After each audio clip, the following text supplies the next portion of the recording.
कितने मेरी बात को समझ रहे हैं? पर उसने कहा मेरे पास एक भी बंदा नहीं।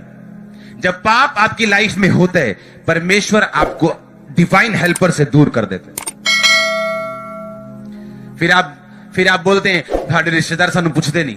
फिर आप बोलते हैं मेरे को कोई पूछता नहीं। डोंट वरी, आप परमेश्वर के साथ जब जुड़ जाएंगे, बाइबल कहती है छोटे से छोटा 1000 हो जाएगा, दुर्बल से दुर्बल सामर्थी जाति बन जाएगा। जब हम परमेश्वर के रास्तों पे चलेंगे, परमेश्वर अपने आप डिवाइन हेल्पर्स को आपकी लाइफ में भेजता जाएगा। एक एक करके वो आपकी लाइफ में एंट्री करते जाएंगे। लेकिन आपको यह बात ध्यान में रखनी है कि आपकी लाइफ में परमेश्वर के साथ मेल मिलाप होना चाहिए और पाप से आप लोग दूर होने चाहिए। उसने कहा हमको शर्मिंदा होना पड़ रहा है। वो बार बार कहता रहा हमको शर्मिंदा होना पड़ रहा है। एक ही बात बोलता गया हमको लज्जित होना पड़ रहा है, क्योंकि ये लज्जा परमेश्वर ने नहीं भेजी, ये लज्जा उनके पाप के कारण उनके जिंदगी में आई, जो उन्होंने खुद ली। और मैंने वो पाप गिनाए, वो कौन कौन से थे जो उन्होंने परमेश्वर के सामने किए। हालेलुया। और गलती क्या की कि अगर क्रिश्चियन हैं तो हमारी ड्यूटीज है प्रार्थना करना, अपने आप के लिए प्रार्थना करना, अपने परिवार के लिए प्रार्थना करना, अपने पास्टर के लिए प्रार्थना करना, मिनिस्ट्री के लिए, उस स्टेट के लिए, उस देश के लिए जहां पर आप रहते हैं उन लोगों के लिए प्रार्थना करना, दूसरी कलीसियाओं के लिए प्रार्थना करना, दुनिया भर की कलीसियाओं के लिए प्रार्थना करना, यह हमारी ड्यूटी है। और दानियेल को यह बात मालूम थी और वो प्रार्थना करने वाला इंसान था और उसकी लाइफ में सब कुछ टाइम पर हुआ और लोगों की जिंदगियों में भी टाइम पर हुआ। हालेलुया। इससे अच्छा यह है कि हम लोग परमेश्वर को मौका ना दें कि वो दुखों के साथ हमें अपनी ओर खींचे। उससे यह नुकसान होगा कि जो आशीष हमें, जो सक्सेस 30 साल में मिलनी है, जो 30वें साल में सक्सेस का मजा है, वो 60वें साल में आपको वो मजा नहीं आएगा। आप मेरी बात समझ रहे कि नहीं? अगर परमेश्वर ने वो 60वें में ही सोचा हुआ है तो 60वें में मजा आएगा। मूसा को 80 साल में परमेश्वर ने सोचा। लेकिन अगर परमेश्वर ने ये सोचा कि 30 साल में आप कामयाब होंगे, लेकिन अपनी गलतियों की वजह से अगर वो 60 हो जाए तो वो मजा फिर 60वें साल में नहीं आएगा। और वो परमेश्वर ने नहीं सोचा कि मैं तुम्हें 60वें साल में वो तरक्की दूंगा। परमेश्वर ने सोचा मैं तुम्हें इस साल में दूंगा, ये साल में दूंगा, लेकिन वो साल टाइम पर आ जाए उसके लिए हमें अपने घुटनों पे रहना होगा, हमें पवित्रताई में रहना होगा, हमें परमेश्वर के साथ जुड़े रहना होगा, ताकि वो सारी भविष्यवाणियां टाइम पर हमारी जिंदगी में पूरी हो। कुछ पास्टर्स, कुछ लोग, कुछ मसीह लोग अपनी फिजिक्स के साथ, अपने शरीर के साथ संघर्ष करते हैं, कोई बीमारी के साथ, कोई गरीबी के साथ। लेकिन ये सारे संघर्ष केवल परमेश्वर नहीं देता, ये प्रार्थनाओं की कमी के कारण, पवित्रताई की कमी के कारण, फोकस की कमी के कारण भी हमारी जिंदगी में रहते हैं। ऊंची आवाज में हालेलुया बोलो फिर से। कितने समझ रहे हैं? अब 2 अध्याय मैंने आपको पढ़वाए हैं। मैंने आपको बताया कि परमेश्वर ने कहा था अब्राहम 400 साल बाद मैंने आजाद कर दूंगा। उसी निर्गमन में वो कहता है कि 430 साल बाद परमेश्वर ने उनको आजाद कर दिया। वो 30 साल क्यों लगे? इजरायली सो रहे थे, उन्हें लगा ही नहीं कि हमें प्रार्थना करनी चाहिए। और परमेश्वर को जब लगा कि ये सो रहे हैं, कंफर्ट में जी रहे हैं, इनको कंफर्ट से बाहर निकालो। अब हालेलुया। इमेजिन करो चर्च को टेंट्स की जरूरत है। मान लो अब यहां टेंट की जरूरत नहीं है, लेकिन इमेजिन करो, ओके, चर्च को टेंट्स की जरूरत है। और ऐसा एक क्रिश्चियन व्यक्ति इसी इलाके में मान लो रहता हो जो टेंट का मास्टर है, लेकिन वो चर्च की हेल्प नहीं कर रहा है। पता है क्यों? वो अपने कामों में बिजी है। परमेश्वर क्या करेगा फ्यूचर में? टेढ़ी उंगली के साथ उसको जगाएगा।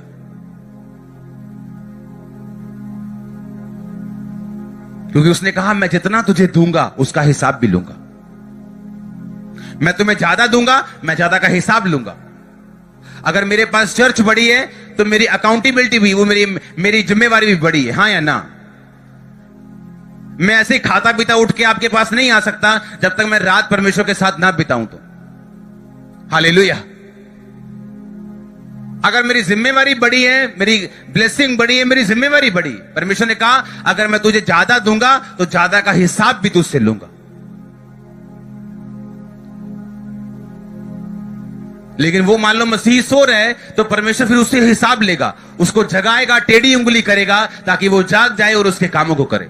इससे अच्छा कि वो टेढ़ी उंगली करे और हम जागे और लेट हों, इससे अच्छा ये है कि हम सीधा अपने रास्ते पे चले जाएं ताकि जो ब्लेसिंग उसने जिस टाइम पर देनी है वही टाइम पर हमारी जिंदगी में आए। हालेलुया।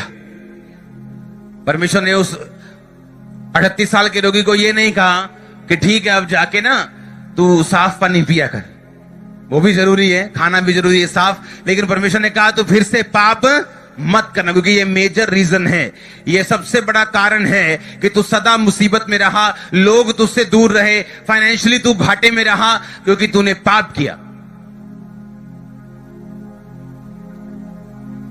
कुछ लोग गधों की तरह प्रार्थना करते रहेंगे, प्रभु मेरा फाइनेंस क्यों नहीं हल होता, मेरा कर्जा, मैं कमेटी के बाद कमेटी उठा रहा हूं लेकिन अपना पाप कभी नहीं छोड़ेंगे।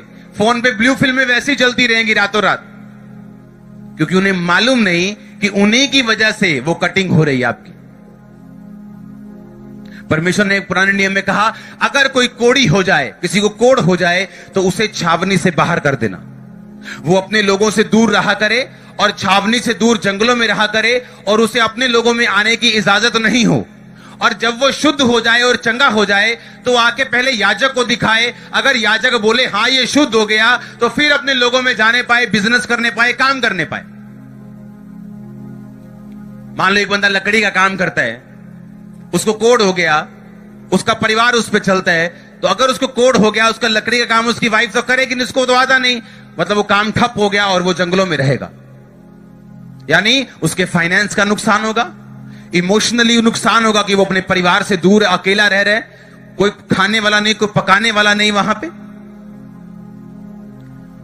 पैसा कमाना तो दूर की बात है, अब खर्चा हो रहा है उल्टा, घाटा पड़ रहा है उल्टा। अगर किश्तों पे घर लिया तो घर भी जाएगा, कार लिए तो कार भी जाएगी, साइकिल लिए तो साइकिल भी जाएगा, अगर वहां पे तब रथ लिया तो रथ भी जाएगा।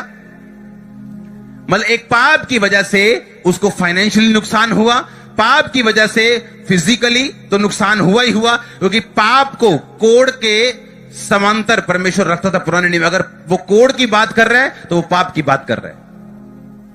हालेलुया। इसलिए जब कोड़ी परमेश्वर के पास आया तो उसने कहा प्रभु अगर तू चाहे तो मुझे शुद्ध कर सकता है। परमेश्वर ने कहा मैं चाहता हूं कि तू शुद्ध हो जाए, क्योंकि परमेश्वर चाहते हैं कि हम अपने कोड़ से, अपने पाप से शुद्ध हों और हमारी जिंदगी में वो सब वापिस आए जो शैतान ने छीने। हालेलुया। के समांतर परमेश्वर रखता था पुराने नियम में। अगर वो कोड़ की बात कर रहा है तो वो पाप की बात कर रहा है। हालेलुया।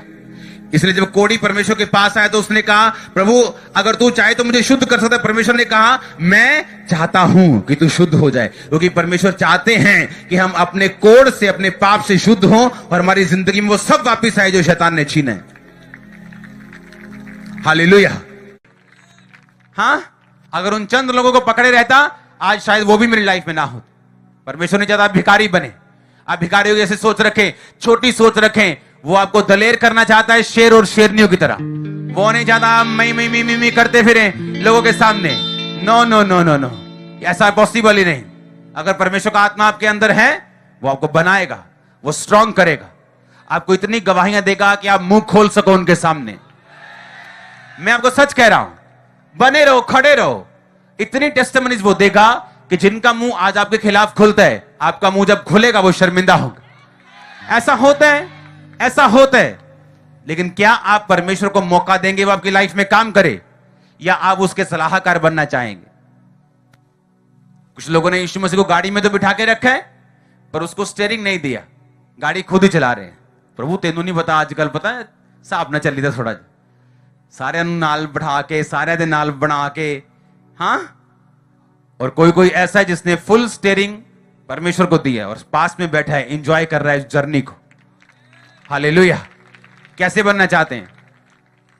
आधे अधूरे क्रिश्चियन या पूरे क्रिश्चियन? अगर आधी अधूरी ब्लेसिंग नहीं चाहते, कभी ब्लेसिंग कभी कर्स नहीं चाहते, पूरी ब्लेसिंग चाहते हो और विदाउट कर्स चाहते हो, तो आपको पूरे क्रिश्चियन बनना पड़ेगा। जोर से हालेलुया बोलो, जोर से।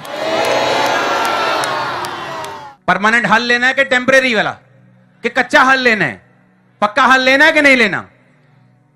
और परमेश्वर इसीलिए जब आपके विश्वास को परखता है, आपके बच्चे चमकने वाले।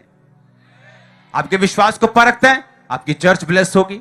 आपके विश्वास को परखता है, आपके फाइनेंस को वो बढ़ाएगा। और जब वो अपने तरीके से उसे बढ़ाएगा, उसे कम नहीं होने देगा, उस परिवार को वो टूटने नहीं देगा। कितने मेरी बात को समझ रहे हैं? आप फ्री हो गए कि नहीं? फिर सब ड्रामों से आजाद हुए कि नहीं? हां, अपने हाथों को उठा, बोलो मैं कभी कंप्लेंट ना करूंगा। फिर से ऊंची आवाज से बोलो, कभी शिकायत ना करूंगा। फिर से बोलो ऊंची आवाज में, कभी